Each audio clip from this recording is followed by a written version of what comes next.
Hello, my name is James, and welcome to Mirror Domain's Movie News for September 1st, 2020. And I hope you're having a nice day. I think I am for the most part. I saw some nice little headlines we'll talk about today.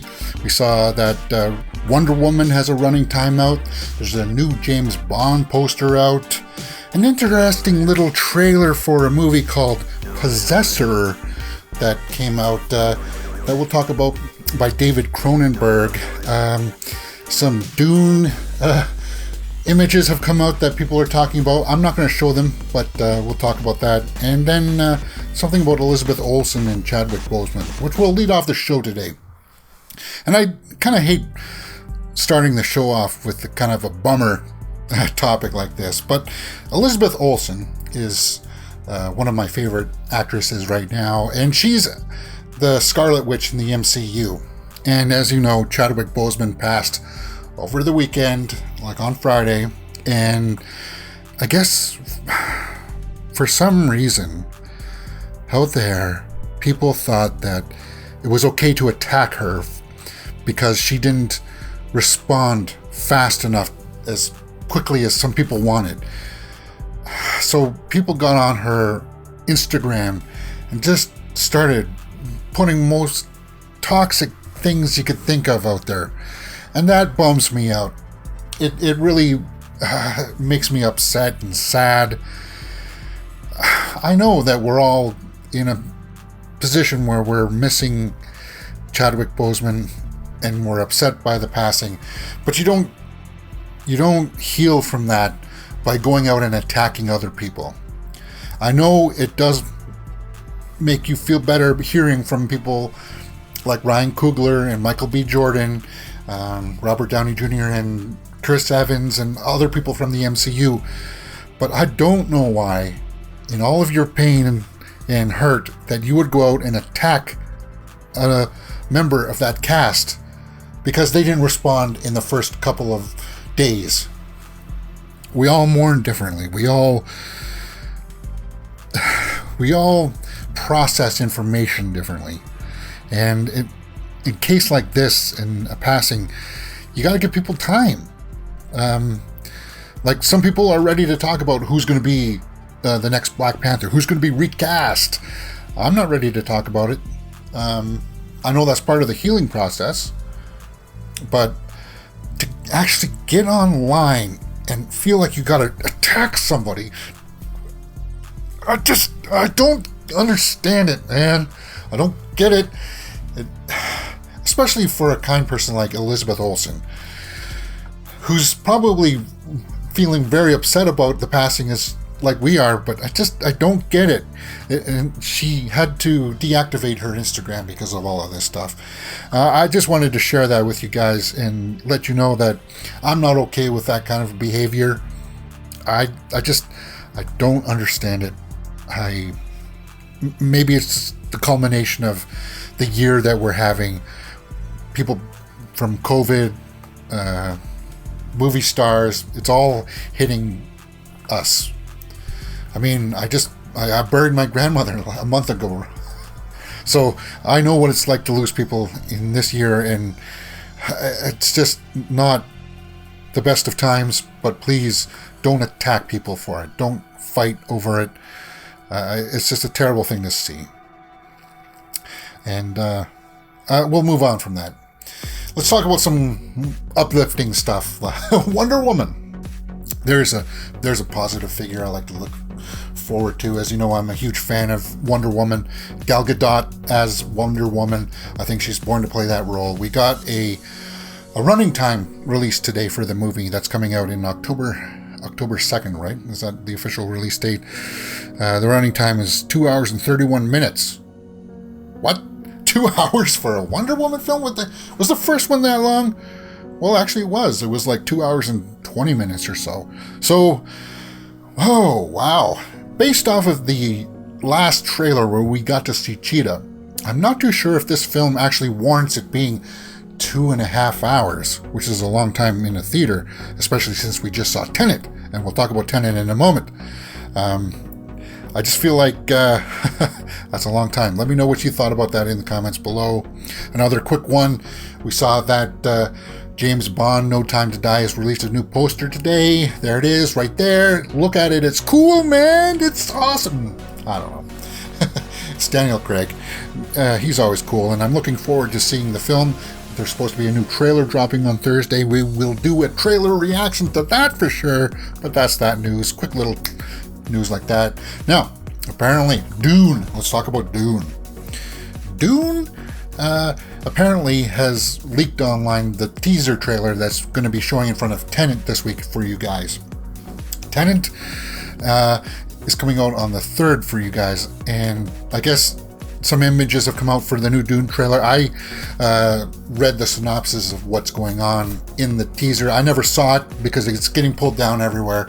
I don't know why. If it's out now, just release it, and we'll do our trailer reactions and analysis for everybody.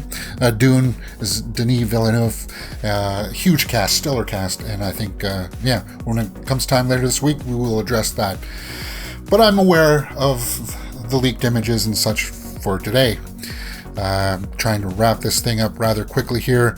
Let's just end off with this movie called Possessor, directed by Brandon Cronenberg. Now, Brandon Cronenberg is the son of David Cronenberg, and he did a movie before that I saw back in 2012. What was it called? I can't remember the name of it, but I'll put the poster for it there. I saw that one. I kind of liked that one. It was a weird kind of little indie film there. And this one looks like it's sort of the same vein, but it's got like a sci-fi vibe to it. It's got Jennifer Jason Leigh in it. It's got Sean Bean. And when you see the trailer, you'll be kind of like, oh yeah, Sean Bean. Yeah, he's probably going to die in this movie. Yeah, Andrea Riceborough. I'm not too sure how to pronounce that last name. I haven't seen anything from her in it. She's in this movie. I think that this one's going to be kind of like a sci-fi Matrix-y vibe. It's got tones definitely from things like Videodrome and As Extends kind of thing, that weird kind of vibe to it that David Cronenberg did. But Brandon Cronenberg, he has an eye, and if you watch that trailer, it's definitely worthwhile. I think you'll kind of get a little kick out of it. It's something that dropped today on all the big channels like Joe Blow, stuff like that, movie clips. You'll find stuff like there. I think that's pretty much it. Oh, no, I wanted to talk about Tenet, guys. Just a quick little blurb here at the end. I guess everybody's been dropping their main reviews today, like Stuckman and Jeremy Johns, other big YouTubers have dropped their reviews, and I just want to address some of the criticisms that they've been addressing. I think this is going to be a movie that's going to be hard for main audiences to have access to. Well, and what I mean by that is it's going to have a lot of dialogue and stuff that's going to fly over your head the first viewing. But you know that you're watching cool stuff, and things happen towards the end where you're just kind of like, wow, that's cool. And as I said in my first review as an analysis, which I'll put links to up in the cards, Elizabeth Debicki is awesome in this. Kenneth Branagh is awesome in this. Robert Pattinson is awesome. The acting is good. Characters, I can understand. It's level. It's a shade away from being cardboard. There is a little bit of development with some of them. I can understand those criticisms. Somebody said in their review that I can understand that if you like the film, then, and I didn't, I can understand why you did, and I can understand why I didn't like it. Or the opposite, that if you hated it, but you know that somebody liked it, you can understand why they liked it, right? There's things there. Like, I can understand that the concept is very high. It's a high concept film. And if it goes over your head and you're not fully understanding what's going on, then you'll get lost. I understand that. But there's a simple spy espionage story going on that I think people can follow along with. And the visuals and things that are going on are just really cool to watch. another quick thing I just wanted to address is that I'm hearing people say that they had problems with the sound. That the sound mix was really off. I didn't get that.